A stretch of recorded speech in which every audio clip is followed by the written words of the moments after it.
to the Dream 100 Show, the epicenter of influence, collaboration, and exponential growth. You're about to discover the power of relationships.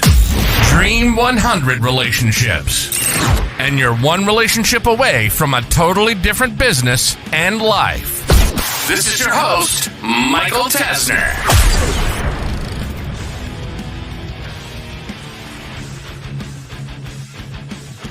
Hey there, and welcome to this week's episode of the Dream 100 Show. This week, I wanted to talk a little bit more about these shock and awe boxes, shock and awe kits, wow boxes, wow folders, and just expand on that concept a little bit. So last week, when I put out content around how not to use a shock and awe box, I got a lot of really interesting reactions, but also a lot more questions than I was expecting. And anytime I get a lot of questions, it means that I need to teach a little bit more on the subject, clarify some things, elaborate, etc. So if I take like 5 steps back, the premise of putting together a shock and awe kit or box has been taught over many, many years. And the goal is that it goes from your prospect being kind of lukewarm to moving them in the buying journey and that buying cycle a lot faster. So they get this box, this kit, this package in the mail, and they open it up and they're wow. Like that's the whole reason it's called a wow box or shock and awe kit. There's like 100 different variations of what it's called. And that is how it has been taught, was more on the side of you send this to a prospect. Now, when I taught the content last week around how not to use it, some of the people that have been listening to the podcast and other people that are not listening to the podcast, I've seen them using these boxes and sending them over to their Dream 100. But the big thing that I wanted to clarify was that you can have numerous variations of these kits. And that is the piece where people start to go down the wrong path as they put together this big kit. It's a one-size-fits-all in their opinion. So if they get a prospect that raises their hand, they send that out. If they have a potential Dream 100 relationship, they send out the shock and awe kit to that person. They have someone that's on the podcast, they send out the kit. So the mistake ends up coming in that you need to look at every one of those relationships and you need to analyze things. So this is where we're going to talk a little kind of marketing strategy, marketing math, and a little bit more of the higher level. So if I look at what are we trying to accomplish? What are we aiming to do with our Dream 100 relationships? The end game is that depending on the audience that we're selecting, we want them to either write about us in the media, become a client of ours or a customer, or number 3, to become a joint venture strategic referral partner. So depending on the audience you select, you got door number 1, door number 2, door number 3. So 3 different potential outcomes. So let's look at each of those and kind of dissect them a little bit. But the long game piece is where I see marketers and business owners starting to make the mistake. So you think about it, great. So the outcome that I'm looking for is they write about me in the landscaping journal. And that is one of their Dream 100 relationships. So let's say you're a marketing agency in the landscaping space. So you have your Dream 100, and in this case, you're putting media people. So associations, all the landscaping journals, magazines, kind of bloggers. So you've got that list. You need to start to look at putting yourself in the shoes on the other side, but also this whole marketing math. What is that potential relationship worth to you? And as I've talked over the last couple of weeks and even longer, the last couple of months, it's you having to get really clear on what is that potential relationship worth. Is that article potentially worth $1,000?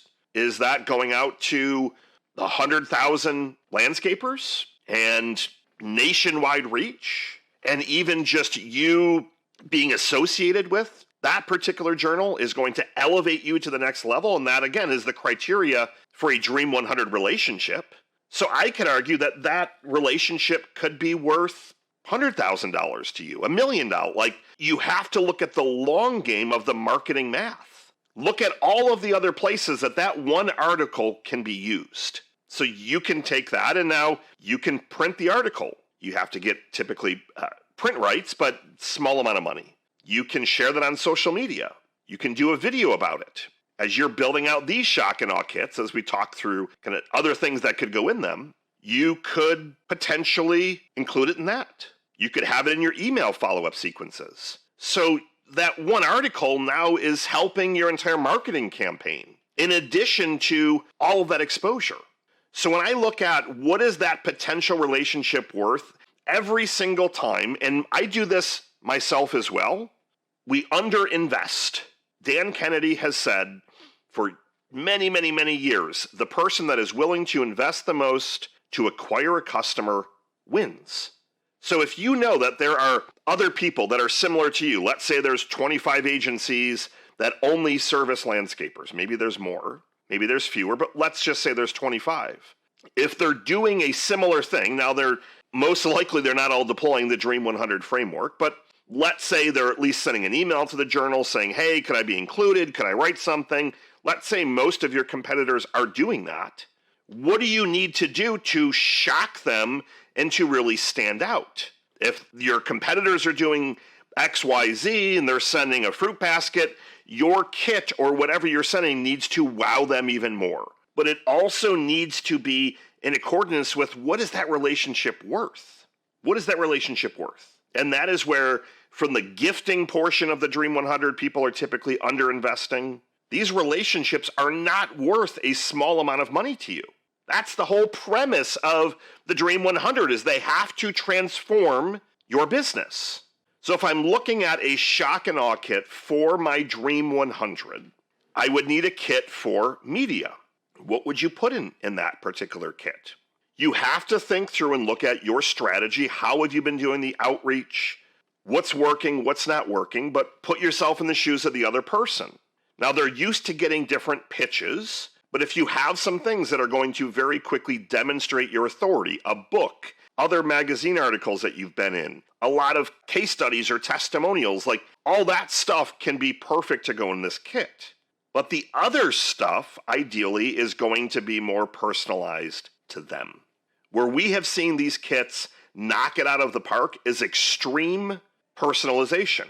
Think you sending a cutting board. And I just heard this strategy at an event that I was at last week. Partiv had mentioned this. So he does a lot of the stuff with shock and awe boxes. And I was at an event of Seth Green's. He brought Partiv in. And they were talking about having a cutting board. And I think this is absolutely brilliant. I wish I came up with this idea. Cutting board that gets sent out to their prospect or their customer. And then every month they send a card in the mail of a picture with some ingredients that they could make like a fun, like charcuterie board, essentially. But the board, the charcuterie board, the cutting board, it didn't have their logo. The company's, it had the other person's name. The kiss of death with shock and awe kits is you putting your logo, your trademarks, your website on stuff. This is all about that particular person.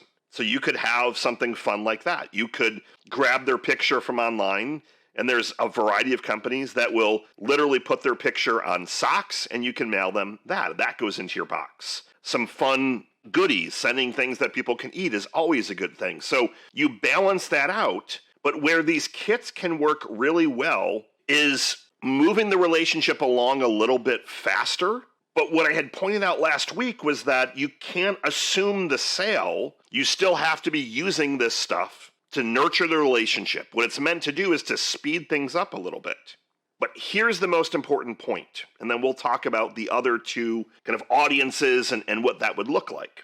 Depending on your resources. Now, even after I just told you you're underinvesting, but let's say, Michael, I'm just picking a random number. I've got $150 that I can invest per Dream 100 relationship over the next 6 months. So I've got that set aside, so there's $15,000 sitting ready to be deployed. What I don't want you to do is to put all of your resources in this first kit. I don't want you to invest $140 of your $150 because the biggest thing to the Dream 100 is the consistency of hitting those daily, weekly, every couple of days. You're hitting those singles, hitting the relationship. hitting the relationship, nurturing, sending a gift, putting another gift in the mail a few months later, inviting them to your podcast. You're having to continue that relationship. So if you go through your entire budget right out of the gate and you don't have anything left for the follow-up, the magic and where things start to happen is where it compounds. This marketing gets better after time. It starts to improve month after month after month, and you typically are not seeing really amazing results for about 6 months. So look at when you are going to send this, strategically use it. Strategically put the dollars behind it based on your overarching budget. We're seeing the best success with actually having 3 or 4 variations for each of those different audiences. So for example, if I'm going after the Dream 100 media relationships, we have that list. Maybe the first kit is roughly, let's say your budget's $100. We'll simplify the math a little bit. I would rather see you have 3 different kits that you send out over a 6-month period that are roughly $35, $33 each, so that they're getting a couple of different things. And then in between, they're getting hit on social media and you're commenting and you're going through those motions consistently. And you would have a couple of variations, maybe some different treats, a different book, a different article, maybe one of them has a mug with coffee. You change it up a little bit, but you're able to get that long game where you're continuing to be in front of them. If I jump over to your Dream 100 prospects, same thing. You need to analyze the math. Look at the marketing math of what is this relationship worth? What are my competitors doing to wow and woo these customers? So what do I have to do to stand out? And the same kind of concept, but where you would start to use these particular kits would be at certain parts in the relationship. So let's stick with the example of a landscaping agency. Your sales process, you probably have a qualification call, and then if they're qualified, you would move them over to a sales presentation. So if they're qualified, I would have a kit that literally goes to them in between your qualifying call and your strategy call. And what that does in a perfect world, also it gets to them before the strategy call. That's not always easy to do because you're also aiming to have that call very close to your discovery call or your qualifying call. Like you don't want to have it booked out 2 weeks. But I'd want that kit to get sent as fast as humanly possible. And in that, you're going to have anything that's going to demonstrate your authority. Books, testimonials, resources, helpful things, but also what do you want them to do with that kit? Take a particular action. You want them to bring it to the strategy session. You want them to fill it out. You need to give them some instructions in addition. But that is where those kits for that audience have worked really well. After they become a customer, they should get another shock and awe kit, but that one is typically more of a gift. Maybe it has some really nice headphones and a little speaker. Like you want to look at what's going to make sense, but also look at the size of the relationship. These are not meant to be small engagements. So a lot of people send welcome gifts, but I would rather see a welcome kit, a handwritten letter, like different things that make that special. I'd want to have a kit that then goes out on their birthday, their 1-year anniversary of working with you. Anytime they give you a referral, like look at what else you can do with these kits so that it's not a one-time event. Now, the last audience are these joint venture strategic relationships. And those are the ones where the traditional shock and awe kit doesn't necessarily work. So the traditional one is more about you demonstrating your authority. I want you to do that to an extent, but this one still needs to be more about the person on the other side.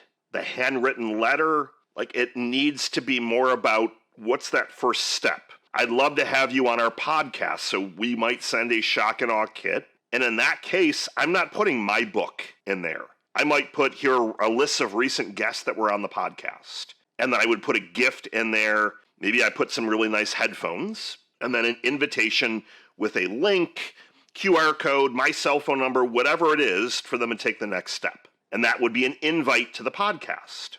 I would have a gift after they have came on the podcast as a guest. So they get that thank you kit in the mail. And then similarly, I would look at what other kits would make sense. But maybe I would put something if I have another Dream 100 relationship, and maybe that's a case study that also goes with a gift. So you have to make sure you tailor your audience But I also really need you to be thinking through the marketing math. And that's the piece that I'm seeing that's tripping up a lot of you, of continuing to ask the question, hey, Michael, how much should I invest in these kits and these gifts in this strategy overall? This one strategy, the Dream 100 framework that I've been teaching you, will transform your entire business, your entire life, your relationships. Everything around you can and will start to transition and transform right in front of you. But you have to go through the motions and follow the process. Thank you as always for tuning in. Have a wonderful rest of your day. Good morning, good afternoon, and good night. See you next week.